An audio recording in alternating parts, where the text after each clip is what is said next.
স্বামী বিবেকানন্দ তাঁর কর্মযোগ গ্রন্থে বলেছেন, কোনো কিছু প্রত্যাশা করো না, কোনো প্রতিদানের আশায় থেকো না। তোমার যা কিছু দেওয়ার আছে তা দিয়ে দাও, কিন্তু সে ফিরে আসবে কি না তা নিয়ে কখনোই চিন্তা করো না।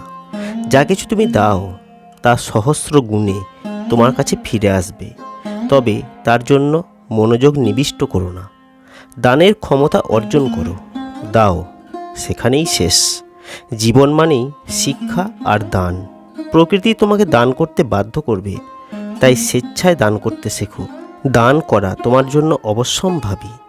যা কিছু গ্রহণ করো তা একদিন ফিরিয়ে দিতেই হবে।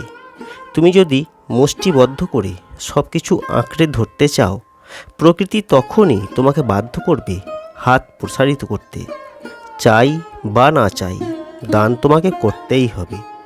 যেই মুহূর্তে তুমি বলবে আমি দেব না, সেই মুহূর্তেই আঘাত আসবে, দুঃখ এসে গ্রাস করবে তোমাকে।